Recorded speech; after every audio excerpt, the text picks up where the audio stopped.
what they are doing, creating such mischief, making those people unfortunate, thoughtless people who want excitement, join them, do all kinds of ridiculous, nonsensical things. So, so come back. Freedom implies responsibility. And therefore freedom, responsibility means care, diligence, not negligence. Not doing what you want to do, which is what is happening in America. Do what you want to do. This permissiveness is just doing what you want to do, which is not freedom. Which breeds irresponsibility.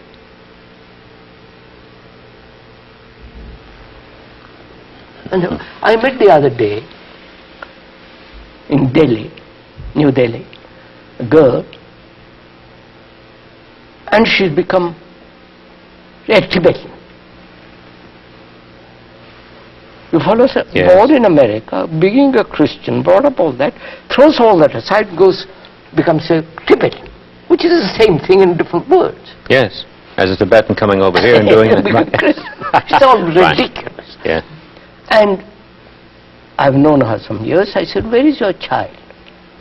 Was sick.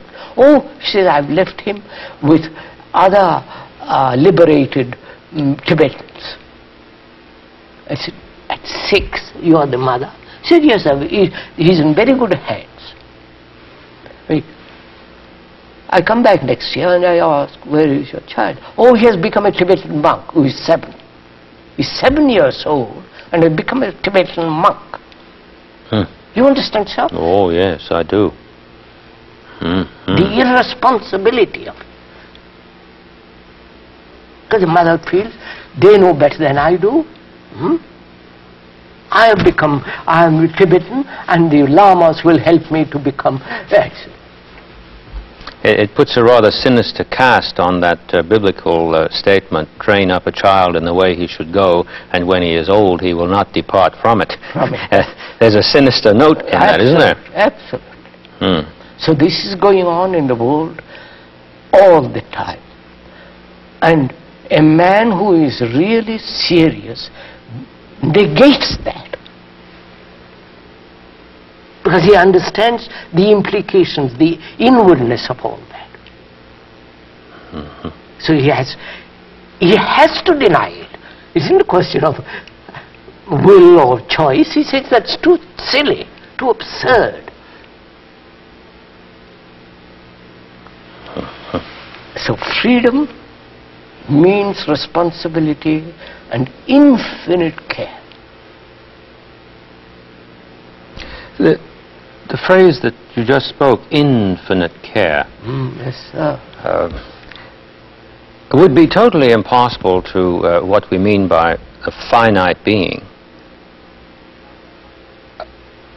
unless the finite being did not betray the present. With not betraying the present, it's a negative again. It's a negation again. With not betraying the present, which is not to say what will happen if it's not done. Right. The word present, the now, is rather difficult. Oh, yes. Yes. Philosophers love to call it the specious And present. I don't know what philosophers say. I don't want to enter into all that speculative thinking. But the fact, what is the now? What is the act of now, the present? To understand the present, I must understand the past. Not history, I don't mean that. No. Understand myself as the past. I am the past. In terms of what we said earlier about knowledge. Yeah, I am that. Yes. Therefore, I must understand the present, the past, which is me. The me is the known. The me is not the unknown. I can imagine it's the unknown, but the fact is, the what is the known. That's me. I must understand myself. If I don't, the now is merely a continuation in modified form of the past. Therefore, it's not the now, not the present. Therefore, the me is the tradition, the knowledge, in all the complicated maneuvers, cunning, of all that, the despairs, the anxieties, the desire for success, fear, pleasure, all that is me. Since we're still involved in our discussion about relationship here, might we return a moment to where we were with respect to education? Yes, sir. And relationship. I want to be sure that I've understood you here. Let us say that one were fortunate enough to have a school where what you are pointing to was going on. We are doing it. We have got Marvelous. 7 schools. Marvelous. Well, we'll have a chance to talk about that, won't we? Yes. Good, good.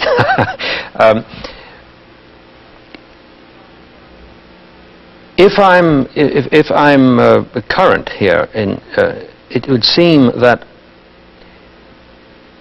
if the teacher is totally present to the child, the child will feel this. The child won't have to be instructed in what this means then. So, that means is that right?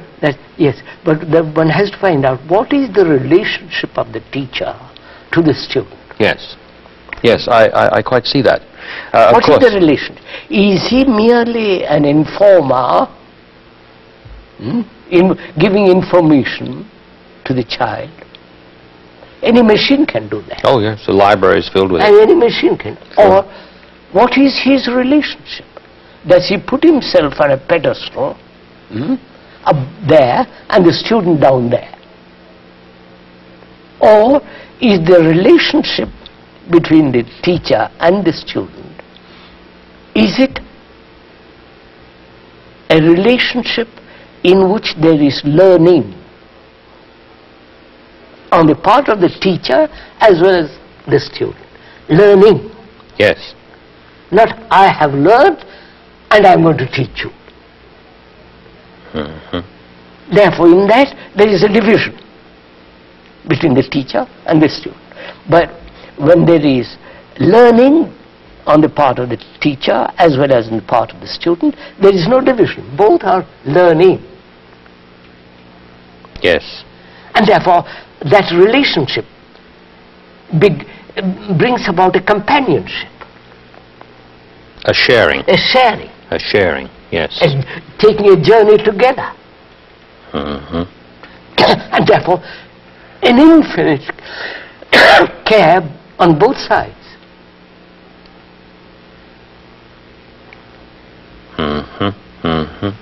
So it means, how is the teacher to teach mathematics or whatever it is to the student, and yet teach it in such a way that you awaken the intelligence in the child, not about mathematics. No, of course not. No. Yes. Huh? Yes.